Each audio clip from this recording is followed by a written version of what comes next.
رحمین کی مغفرت کے لیے اور بالخصوص قبلہ علامہ محمد سلیم محمدی صاحب کی مغفرت کے لیے ایک مرتبہ سورۃ حمد اور 3 مرتبہ سورۃ توحید کی تلاوت فرما لیجیے۔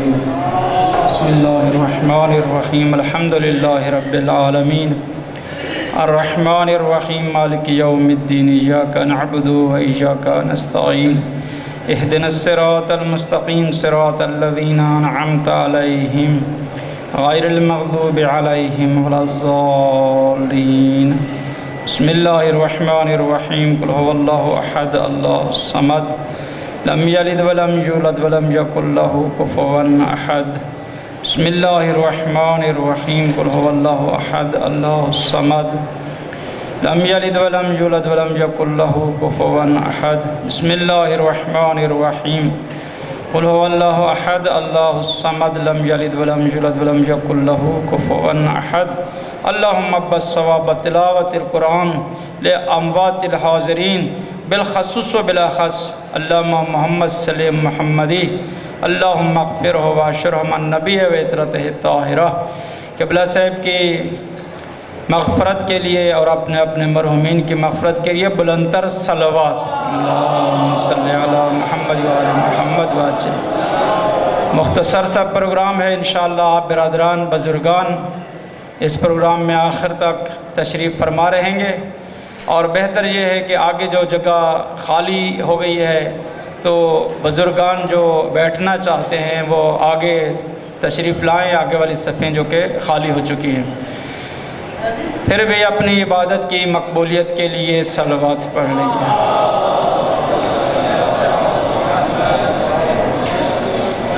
اہل ایمان جہاں کہیں بھی ان کے جان مال کی عزت و ناموس کی حفاظت کے لیے صلوات پڑھیں۔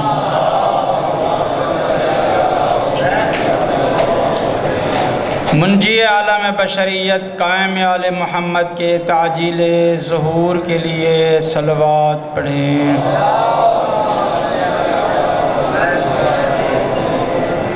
ماشاءاللہ مجمع بہت زیادہ ہے اور صلوات کی آواز بہت کم ہے۔ صلی علی آل محمد۔ ماشاءاللہ لا حول ولا قوة الا باللہ العلی العظیم۔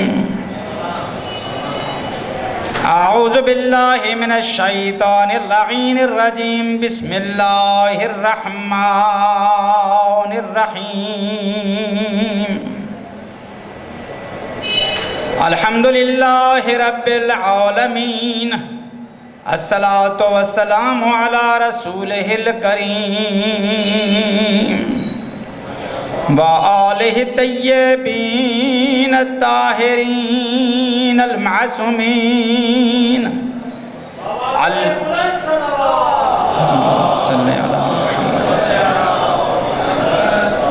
الذین اذھب اللہ عنہم الرجس وطہرہم تطہیرا۔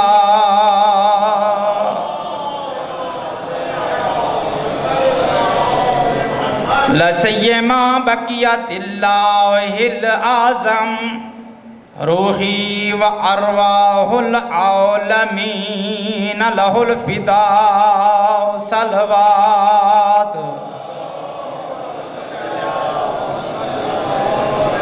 وَلَعْنَةُ اللَّهِ عَلَىٰ أَعْدَائِهِمْ مَلْعُونِينَ أَجْمَعِينَ مِنْ يَوْمِ عَدَاوَتِهِمْ إِلَىٰ أَبَدِ الْآبِدِينَ۔ أَمَّا بَعْدُ فَقَدْ قَالَ الْحَكِيمُ فِي كِتَابِهِ الْمُبِينِ، بسم اللہ الرحمن الرحیم۔ قل ان کنتم تحبون اللہ فاتبعونی یحببکم اللہ۔ صلوات۔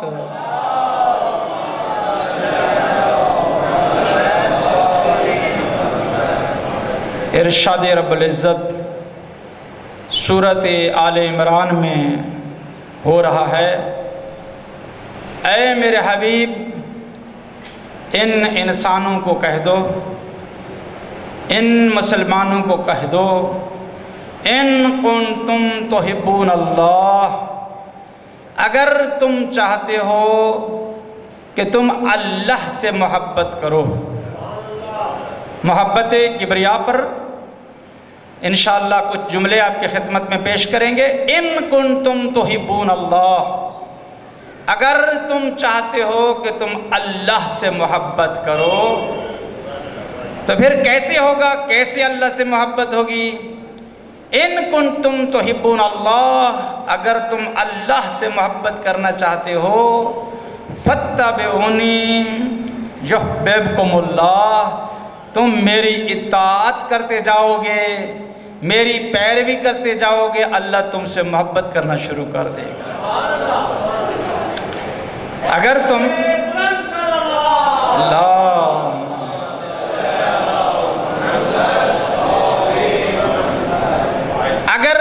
اللہ سے محبت کرنا چاہتے ہو اور یہ چاہتے ہو کہ اللہ تم سے محبت کرے، تم اللہ سے محبت کرنا چاہتے ہو اور چاہتے ہو کہ اللہ تم سے محبت کرے، تو کیا کرو؟ پیغمبر اکرم صلی اللہ علیہ وآلہ وسلم کے اطاعت کر دو۔ اگر پیغمبر فرمائے صلو کما رأیتمونی اصلی، جیسے مجھے نماز پڑھتا دیکھ رہے ہو ایسے نماز پڑھو، تو نماز شروع کر دو۔ اگر پیغمبر روزہ رکھے، روزہ رکھنا شروع کر دو۔ اگر پیغمبر جہاد کرے یا جہاد کا امر دے، جہاد کرنا شروع کر دو۔ اگر پیغمبر فرمائے زکوٰۃ اور خمس دو، اپنے مال کو پھر پیارا نہ کرو، تو جو پیغمبر فرماتا جائے تو اللہ رب العزت سورۃ آل عمران میں ارشاد فرما رہا ہے، اے پیغمبر، اے میرے حبیب، ان مسلمانوں کو کہہ دو، ان کنتم تحبون اللہ، اگر تم چاہتے ہو کہ تم اللہ سے محبت کرو، فاتبعونی، تم میری پیروی کرو، یحببکم اللہ، پھر گھبرانے کی ضرورت نہیں ہے، تم اللہ سے محبت کرنے لگ جاؤ گے اور اللہ تم سے محبت کرنا شروع کر دے گا۔ اور اگلے جملے میں یغفر لکم ذنوبکم، اور جب اللہ تم سے محبت کرنا شروع کر دے گا تمہارے گناہوں کو بھی معاف کر دے گا، پھر گھبرانے کی ضرورت نہیں ہے۔ تم اللہ سے محبت کرو، اللہ تم سے محبت کرے گا اور پھر اللہ تمہارے گناہوں کو بھی معاف کر دے گا۔ ایک روایت میں آتا ہے، بہت خوبصورت روایت پیغمبر اکرم صلی اللہ علیہ وآلہ وسلم، کہ جو حسین سے محبت کرے اللہ اس سے محبت کرتا ہے۔ احب اللہ من احب حسینہ، اللہ اس سے محبت کرتے ہیں جو محبت حسین سے کرتا ہے۔ اور حدیث قدسی میں ارشاد فرماتا ہے اللہ رب العزت، اللہ فرماتا ہے لا یزال عبدی یتقرب الیہ، مسلسل میرا عبد، میرا بندہ جس کو میں نے خلق کیا ہے، لا یزال عبدی، مسلسل میرا بندہ، یتقرب الیہ، میرے قریب ہوتا جاتا ہے۔ کیسے میرے قریب ہو جاتا ہے؟ بالنوافل، نماز پڑھنے کے ساتھ، نوافل نماز پڑھنے کے ساتھ۔ آیت اللہ جوادی عاملی جمعے کا خطبہ دیتے تھے قوم کے اندر، اور ہم نے 31 سال زندگی اسی قوم میں گزاری، مراجع کے خطبے سنے، مراجع کے دروس سنے، اور اللہ رب العزت نے ہمیں وہاں پہ درس پڑھانے کی بھی توفیق دی۔ کیا فرماتے ہیں بالخصوص آیت اللہ جوادی عاملی کیا ارشاد فرماتے ہیں؟ کہتے ہیں جو نماز تہجد پڑھتا ہے، یہاں پہ حدیث قدسی میں ارشاد فرما رہے ہیں اللہ رب العزت، لا یزال عبدی، مسلسل میرا بندہ، یتقرب الیہ، میرے قریب ہوتا جاتا ہے۔ کیسے؟ بالنوافل، نماز واجب ترک نہیں کرتا، توجہ ہے یا نہیں؟ نماز واجب ترک نہیں کرتا، نماز واجب کے ساتھ ساتھ انجام دیتا ہے۔ لا یزال عبدی، مسلسل میرا بندہ میرے قریب ہوتا جاتا ہے بالنوافل، نوافل پڑھنے کے ساتھ۔ اور نوافل میں سے اہم ترین نافلہ کون سی ہے؟ نماز تہجد ہے۔ آیت نمبر 5 میں ارشاد فرماتے ہیں کہ انسان کو جب سواری مل جائے، انسان کو جب سواری مل جائے تو انسان منزل پر جلدی پہنچتا ہے، ایسے ہے۔ اور پھر فرماتے ہیں اگر معنوی منزل پر پہنچنا ہے تو تیری سواری نماز تہجد ہے۔ ارشاد فرماتے ہیں کہ پھر نماز تہجد ایسی سواری ہے جو نہ خراب ہونے والی ہے، جو نہ راستے میں چھوڑنے والی ہے اور نہ سست رفتار ہے۔ جس منزل پر آپ نے سالوں میں پہنچنا ہوتا ہے، اگر تہجد شروع کر دے تو اس منزل پر دنوں میں پہنچ جائے گا۔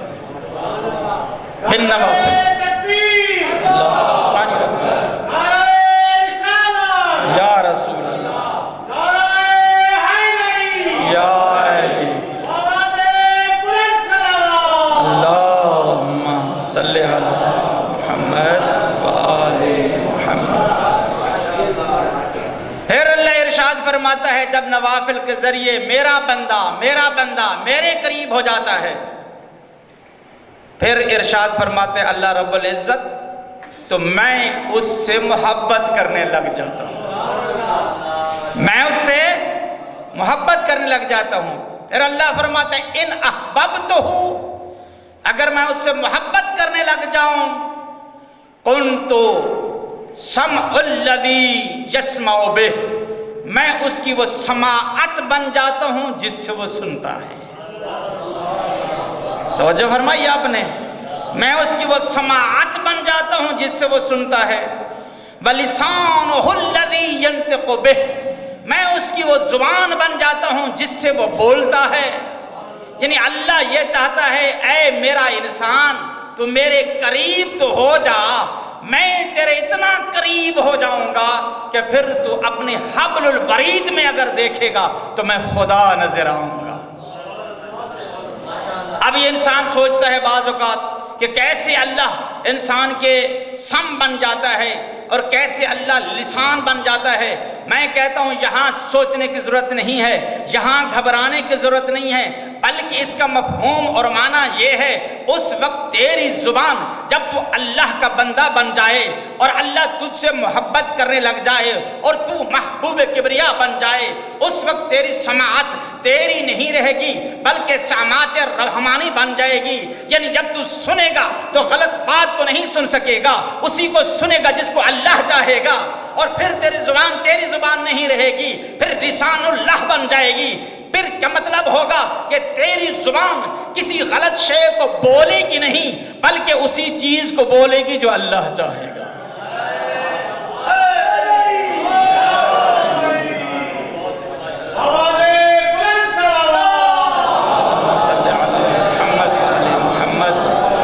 تو اللہ کے قریب تو ہو کر دیکھ، جو اللہ کے قریب تو ہو کر دیکھ۔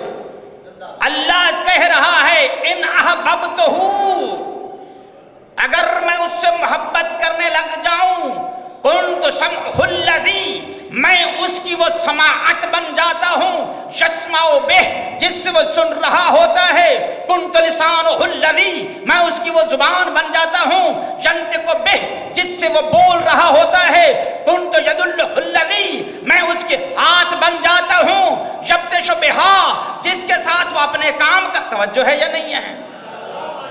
یعنی پھر تیرے سماعت تیری نہیں رہے گی، تیری زبان تیری نہیں رہے گی، تیرے ہاتھ تیرے نہیں رہیں گے، تیرے پاؤں تیرے نہیں رہیں گے۔ یعنی معنی یہ ہے، مفہوم یہ ہے، اللہ رب العزت ان تمام تر چیزوں سے منزہ ہے، مجرد ہے۔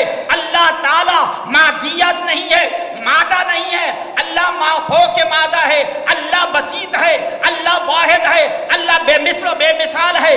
صرف یہ مثالیں دے کر اللہ تجھ انسان کو سمجھانا چاہتا ہے، اے انسان تو میرا بن جا، میں ایسے تیرا بنوں گا، تیرے ہاتھ نہیں رہیں گے بلکہ تیرا ہاتھ ہوگا میرے اختیار میں ہوگا، میری مرضی کے بغیر حرکت ہی نہیں کرے گا۔ تیرا ہاتھ ہوگا لیکن تیرے اختیار میں نہیں ہوگا، بلکہ میرے اختیار میں ہوگا۔ جس طرف میں چاہوں گا اس طرف وہ حرکت کرے گا۔ تیرے پاؤں تیرے نہیں ہوں گے، میرے بن جائیں گے۔ یعنی کیا مطلب؟ یعنی اس طرف قدم بڑھائیں گے جس طرف میں چاہوں گا۔ توجہ فرمائی آپ نے۔ لیکن تو اللہ کا تو بن، انشاءاللہ اللہ توفیق دے کہ ہم سب ایسے ہو جائیں۔ پھر اللہ رب العزت ارشاد فرما رہا ہے، اے میرا عبد تو میرا بن، اور پھر میں تیرے تمام تر اعضاء و جوارح میں۔ کیا آپ نے امام صادق کی وہ روایت نہیں پڑھی؟ اگر بلندر سلوات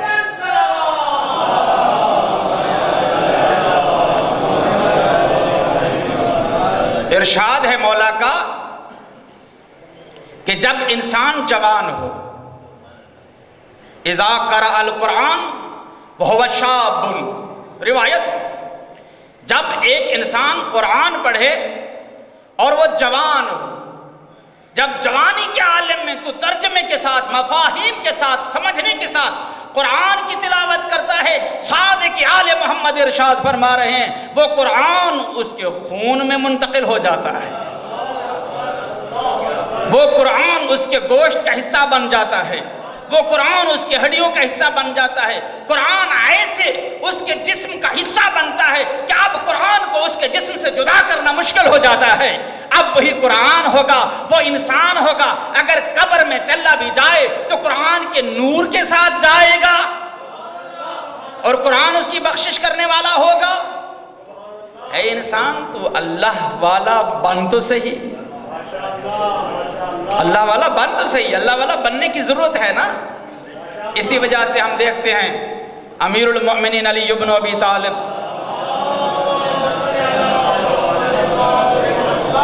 علی کو کیا کہا جاتا ہے؟ علی علیہ السلام کو کہا جاتا ہے عین اللہ، علی ید اللہ، علی لسان اللہ، علی وجہ اللہ، ہے یا نہیں؟ علی لسان اللہ، علی وجہ اللہ، علی ید اللہ۔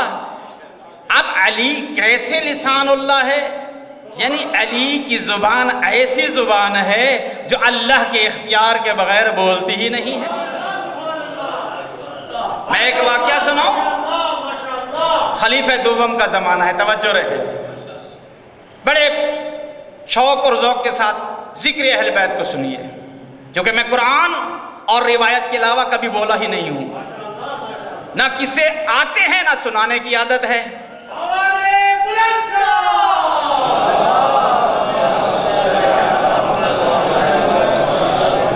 یا تفسیر قرآن یا اقوال اہل بیت۔ اب ایک واقعہ ہے خلیفہ دوم کے زمانے کا، ایک شخص طواف کر رہا ہے، امیر المؤمنین علی ابن ابی طالب بھی طواف کر رہے ہیں، تو امیر المؤمنین نے دیکھا، وہ آپ کو واقعہ یاد ہے نا کہ بہت سے حاجی تھے، تو کسی شخص نے، کسی مومن نے امام کو کہا کہ مولا ماشاءاللہ اس سال حاجی بہت ہیں، تو امام نے اس کی آنکھوں سے پردہ ہٹا لیا، کہتا ہے اکل الحاج، حاجی کم ہے، باقی بہت سے ہیں۔ تو وہ ایسا ہی بندہ مولا کائنات کے زمانے میں بھی حج کر رہا تھا۔ اب یہ ہے کہ امیر المومنین طواف کے دوران اپنے آپ کو اس کے نزدیک لے گئے، توجہ کریں کام علی کا ہے، وہ جا رہا ہے، جاتے جاتے مولا امیر المومنین اپنے آپ کو اس کے قریب لے گئے، تو مولا نے قریب جا کر اس کو تھپڑ رسید کیا۔ اب تھپڑ علی کا تھا، اس کے تو ہوش ٹھکانے آ گئے۔ اب وہ اگلے شوط پر رک گیا، چونکہ 4 شوط پر آپ میں سے بہت سے حاجی ہوں گے، 4 شوط کے بعد انسان مقام ابراہیم پر رک سکتا ہے۔ توجہ فرمائی، وہ رک گیا، اس نے دیکھا کہ خلیفہ آ رہا ہے، توجہ ہے یا نہیں ہے؟ کیونکہ خلیفہ آ رہا ہے، میں خلیفہ کو علی کی شکایت کروں گا، توجہ، خلیفہ کو علی کی شکایت کروں گا اور میں علی سے اسی طواف کے دوران بدلہ لے لوں گا۔ اب خلیفہ آیا، خلیفہ بھی اس شوط پر رکا، تو اس نے کہا کہ خلیفہ صاحب بات یہ ہے کہ علی نے طواف کے دوران مجھے تھپڑ مارا ہے. اب اس شوط کرتے کرتے یعنی طواف کرتے کرتے امیر المومنین بھی ادھر آ کر رکے. تو خلیفہ علی علیہ السلام کو خطاب کر کے کہتے ہیں کہ یا علی، اے علی آپ نے یہ کام کیا ہے؟ تو مولا نے فرمایا جی کیا ہے. کہا کہ کیوں؟ کہا کہ یہ طواف کے دوران کسی کی ناموس کو غلط نگاہ سے دیکھ رہا تھا. توجہ فرمائی، طواف کے دوران کسی کی ناموس کو غلط نگاہ سے دیکھ رہا تھا، تو میں نے اس کا ہوش ٹکانے کرنے کے لیے تھپڑ مارا ہے. اب خلیفے نے کیا کہا؟ خلیفے نے بھی اسی بندے کو، اسی مجرم کو ایک اور تھپڑ مارا. کہا کہ آپ نے کیوں مارا؟ کہا تیری عقل ٹکانے نہیں ہے. نظرہ کا توجہ، نظرہ کا عین اللہ وضرب کا ید اللہ، تجھے اللہ کی آنکھ نے دیکھا ہے اور اللہ کے ہاتھ نے مارا ہے.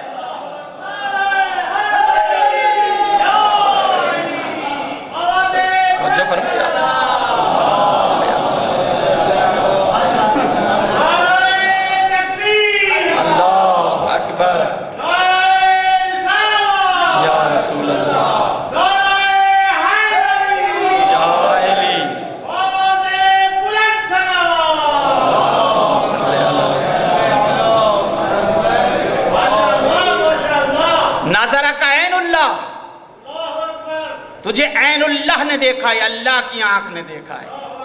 یعنی اللہ کی آنکھ خلیفہ کیوں کہہ رہا ہے علی کی آنکھ کو؟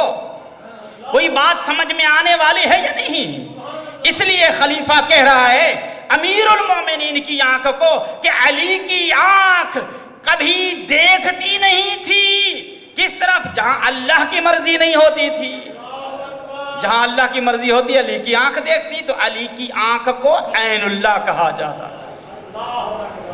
ضرب کا ید اللہ، تجھے ید اللہ نے مارا ہے، اللہ کے ہاتھ نے مارا ہے. کیوں خلیفہ کیوں خلیفہ امیر المؤمنین کے ہاتھ کو اللہ کا ہاتھ کہہ رہا ہے؟ اس لیے اللہ کا ہاتھ کہہ رہا ہے کہ علی نے کوئی کام زندگی بھر ایسا نہیں کیا ہے جس میں اللہ کی مرضی نہ ہو. توجہ ہے یا نہیں ہے؟ اس لیے علی کے ہاتھ کو ید اللہ کہا جاتا تھا.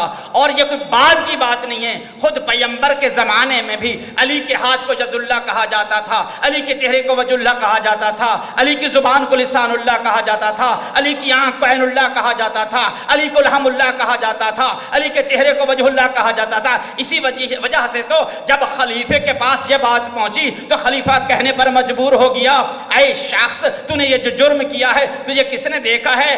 تجھے دیکھا ہے عین اللہ نے اور مارا ہے ید اللہ نے. ایک اور جملہ بھی کہوں کہ لفظ شیعہ کہاں سے آیا؟ یہ بھی اسی زمانے سے جب علی کو لسان اللہ کہا جاتا تھا، وجہ اللہ کہا جاتا تھا، ید اللہ کہا جاتا تھا، اسی زمانے میں کچھ افراد ایسے تھے جو علی کے ارد گرد رہتے تھے. توجہ ہے یا نہیں ہے؟ اب میں آپ کو بتاؤں پیغمبر اکرم صلی اللہ علیہ وآلہ وسلم اپنے اہم ترین کام اور اہم ترین امور کس کے سپرد کرتے تھے؟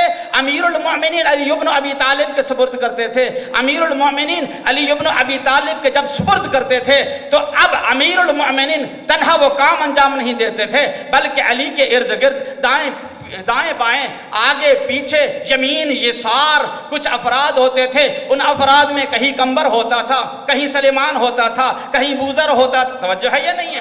کہیں عمار ہوتا تھا.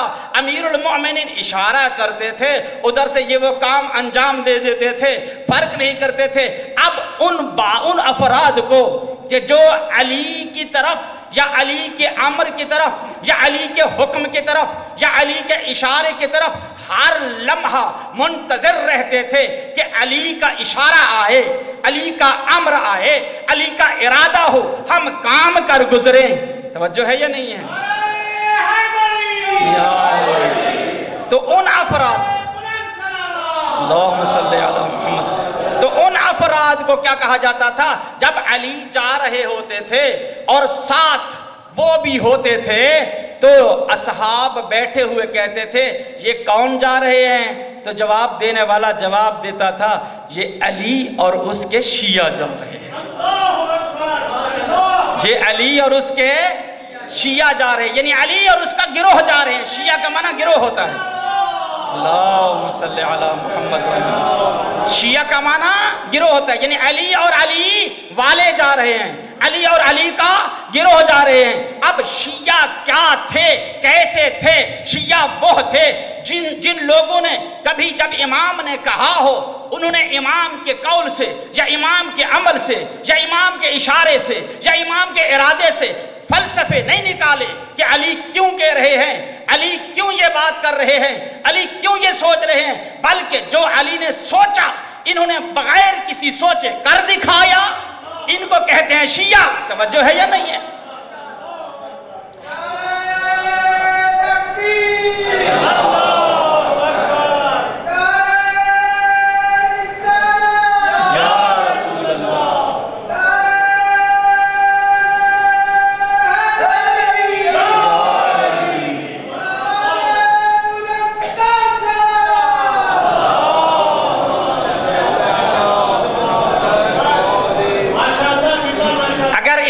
امام کہتے جائیں، امام فرماتے رہیں، امام کا ارادہ ہو، ادھر شیعہ بیٹھا سوچ رہا ہو پتہ نہیں امام کیوں یہ کہہ رہے ہیں، پتہ نہیں امام کیوں یہ کر رہے ہیں، پتہ نہیں امام کا کیوں یہ ارادہ بنا ہے، اس کو شیعہ نہیں کہتے ہیں، بلکہ شیعہ اس کو کہتے ہیں ادھر سے امام سوچے، امام کی سوچ سے آگاہ ہو، ادھر سے امام کا ارادہ ہو، امام کے ارادے سے آگاہ ہو، ادھر سے امام کہے ادھر سے وہ سوچے نہیں کر گزرے۔ توجہ ہے یا نہیں ہے؟ ادھر سے امام کا اشارہ ہو، ادھر سے امام کے اشارے کو سمجھنے کے ساتھ کر گزرے، اس کو کہتے ہیں کہ علی والا۔ اللہم صلی علی محمد۔ اللہ اکبر۔ یا رسول اللہ۔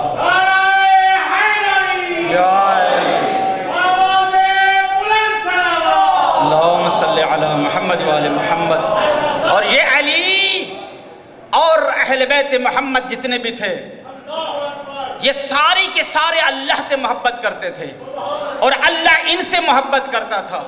اسی وجہ سے اللہ نے کہا اگر تم مجھ سے محبت کرنے چاہتے ہو تو اے اللہ، اے رسول اللہ، اللہ تعالیٰ نے سورۃ آل عمران میں ارشاد فرمایا پیغمبر اکرم کو کہ اے رسول اللہ ان لوگوں کو کہہ دو کہ اگر ان کنتم تحبون اللہ، اگر تم اللہ سے محبت کرنا چاہو، ان کنتم تحبون اللہ، اگر تم اللہ سے محبت کرنا چاہتے ہو فاتبعونی، تم میری اتباع کرتے جاؤ، یحببکم اللہ، اللہ تم سے محبت کرتا جائے گا۔ اور فقط محبت نہیں بلکہ محبت کا تقاضا یہ ہے کہ تمہارے گناہوں کو بھی معاف کر دے گا۔ بسا اوقات قرآن مجید کے اندر یہ آتا ہے کہ اللہ رب العزت تمہارے گناہوں کو معاف کر دیتا ہے۔ بعض آیات ایسی ہیں جو یہ کہہ رہی ہیں کہ اللہ رب العزت تمہارے سارے گناہوں کو معاف کر دے گا۔ بعض روایات یہ کہہ رہی ہیں کہ اللہ تعالیٰ یبدل السیئات بالحسنات، تمہاری سیئات کو، تمہارے گناہوں کو بھی اللہ رب العزت بہترین نیکیوں میں تبدیل کر دے گا۔ اب سوال یہ ہے کہ اہل بیت کیا کرتے تھے؟ عبادت کرتے تھے یا نہیں؟ تو محبت کا بہترین تقاضا اللہ کی عبادت ہے، پیغمبر کی اطاعت ہے، پیغمبر کی اتباع ہے، پیغمبر اکرم کے راستے پر چلنا ہے۔ اگر پیغمبر کا راستہ کچھ اور ہو، ہمارا راستہ کچھ اور ہو تو پھر اطاعت نہیں ہے، پھر اتباع نہیں ہے، پھر پیروی نہیں ہے۔ بلکہ اگر اللہ رب العزت کا رسول پیغمبر اکرم صلی اللہ علیہ وآلہ وسلم، اللہ رب العزت قرآن میں کہہ رہا ہے ان اتاکم الرسول، اگر رسول تمہیں کچھ دے دے تم لے لو، اگر تمہیں روکے تو اس سے رک جاؤ۔ بس یہ سمجھ میں آ رہی ہے کہ اگر اللہ کا رسول کہہ دے کہ میں جا رہا ہوں، توجہ ہے یا نہیں ہے؟ میں جا رہا ہوں خم غدیر کے موقع پر علی ابن ابی طالب کا ہاتھ پکڑ کر دکھا کر تمہیں کہہ دے کہ میں جا رہا ہوں، میرے بعد جو میری اطاعت کرتا ہے، جو میری اتباع کرتا ہے، جو میری پیروی کرتا ہے، وہ علی کی پیروی کر لے۔ میری پیروی، علی کی پیروی، علی کی پیروی، میری پیروی۔ اور ارشاد فرمایا من کنت مولا ہو فہذا علی مولا۔ بس سمجھ آتی ہے کہ اللہ کے رسول کی پیروی در حقیقت اللہ کی پیروی اور اطاعت ہے، اور اسی طرح امیر المؤمنین کی اور امیر المؤمنین کی اولاد جتنے بھی ائمہ ہیں سب کی پیروی رسول کی پیروی ہے، اور رسول کی پیروی اللہ کی اطاعت ہے۔ اگر اور بھی قرآن مجید کی بہت سی آیات ہیں جس کے اندر یہی معنی اور مفاہیم ملتے ہیں، لیکن دیکھنا یہ ہے کہ مفہوم عبادت ہمارے ذہن سے نہ جائے۔ جہاں پہ اللہ نے کہا تم روزہ رکھو، تم نماز پڑھو، تم جہاد کرو، تب ہی اللہ رب العزت نے یہ بھی ارشاد فرمایا تم محبت اہل بیت دل میں رکھو۔ اگر تمہارے دل میں محبت اہل بیت ہے اور ساتھ روزہ رکھ رہے ہو پھر تمہاری بخشش ہے۔ اگر تمہارے دل میں محبت اہل بیت ہے اور تم نماز پڑھ رہے ہو پھر تمہاری بخشش ہے۔ بس یہ مفہوم اللہ سمجھا رہا ہے۔ اگر روزے اور نمازیں پڑھو اور محبت اہل بیت نہ ہو تو پھر بھی کوئی فائدہ نہیں ہے۔ فقط محبت کا دعویٰ کرتے رہو، نماز اور روزہ انجام نہ دو، پھر بھی کوئی فائدہ نہیں۔ اگر تم نمازی ہو تو محبت اہل بیت بھی رکھو، محبت اہل بیت رکھتے ہو تو نماز بھی پڑھو۔ کیوں؟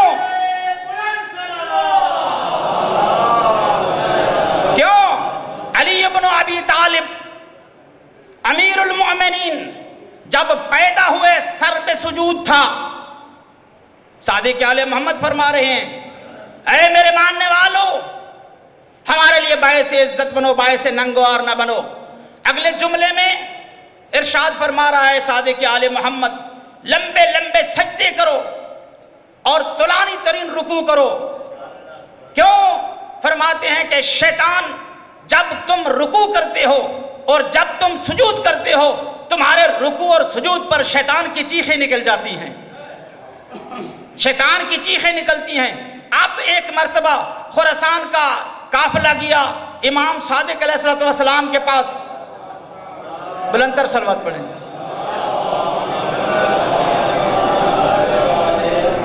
میں اپنے کلام کو اختصار کی طرف انشاءاللہ لا رہا ہوں، گھبرانے کی ضرورت نہیں، بلندتر صلوات پڑھیں۔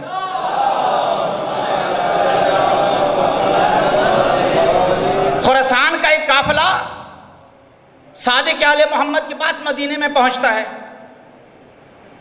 تو صادق آل محمد نے فرمایا کہ اے مومنین کرام تم کہاں سے ہو؟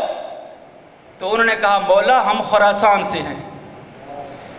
جب انہوں نے کہا مولا ہم خراسان سے ہیں تو صادق آل محمد نے فرمایا سلام علی اہل القم، توجہ رہے، سلام علی اہل القم۔ کہا کہ وہ کہنے لگے شاید مولا نے ہماری بات سمجھی نہیں ہے، شاید مولا نے ہماری بات، ہم نے کہا خراسان سے ہیں اور مولا کہہ رہے میرا سلام و اہل قوم پر۔ تو ایک دوسرے کو خطاب کر کے کہنے لگے کہ مولا کو دوبارہ بتاتے ہیں۔ پھر دوبارہ بتایا مولا ہم خراسان سے ہیں۔ مولا نے فرمایا دوبارہ سلام علی اہل القوم، میرا سلام و اہل قوم پر۔ تیسری مرتبہ نے کہا مولا ہم خراسان سے ہیں، تو تیسری مرتبہ امام علیہ السلام نے وضاحت کے طور پر ارشاد فرمایا سلام علی اہل القوم ہم اہل الرکوع والسجود ہم اہل القیام والقعود، کہ وہ لمبے لمبے سجدے کرتے ہیں، لمبے لمبے رکوع کرتے ہیں اور ایسی نمازیں پڑھتے ہیں کہ جن کی نمازوں پر لوگوں کو رشک ہوتا ہے۔ اے محلہ جھک کے مومنین، میں تو یوں کہتا ہوں کہ اگر کوئی شخص جائے اور جا کر کہے کہ مولا امام زمان کے پاس جائے اور جا کر کہے مولا ہم ملتان سے ہیں، تو امام زمان علیہ السلام ارشاد فرمائیں کیا سلام علی اہل الجھک، توجہ ہے یا نہیں ہے؟ کہ میرا سلام اہل جھک پر ہو. کیوں کہ جھک والے لمبی لمبی نمازیں پڑھتے ہیں. ہم کیوں نہ پڑھیں؟ امیر المؤمنین علی بن ابی طالب علیہ السلام اس قدر عبادت گزار تھے کہ ایک دن امام سجاد کو کسی نے کہا کہ مولا اپنی نمازیں کم کر دیں. امام سجاد مبالغہ کا صیغہ ہے جو کہ بہت زیادہ سجدے کرے. کس نے کہا آپ سجاد ہیں زین العابدین، عبادت گزاروں کی زینت، اتنی زیادہ عبادت کرتے ہیں، عبادت کم کرتے ہیں. تو امام سجاد علیہ السلام نے فرمایا لاؤ صحیفہ الویہ میرے پاس. صحیفہ الویہ کو لایا گیا. امام سجاد علیہ السلام صحیفہ الویہ کی برگردانی کر رہے ہیں اور دیکھ رہے ہیں کہ میرے دادا علی کی کتنی عبادت تھی، میرے دادا علی کی کتنی عبادت تھی. ایک ایک ورق پہ علی کی عبادت لکھی تھی. امام سجاد مسلسل روتے جا رہے ہیں، کہہ رہے ہیں کہ مجھے لوگ کہتے ہیں اپنی عبادت کم کر دے، جو علی نے عبادت کی ہے میں نے تو اس کا عشر عشیر بھی عبادت نہیں. جب میرا آقا علی اللہ سے محبت کرتے ہوئے اس قدر اللہ سے عبادت کرے تو علی کا ماننے والا اس سے بھی زیادہ عبادت کرے. اللہ کے تمام تر اہل بیت، جتنے بھی خاندانی اہل بیت، سب کے سب عبادت گزار تھے. تو ان کا ماننے والا اگر چاہتا ہے اللہ سے محبت کرے تو اس کو عبادت کرنی چاہیے. بلند تر صلوات پڑھ لیجیے.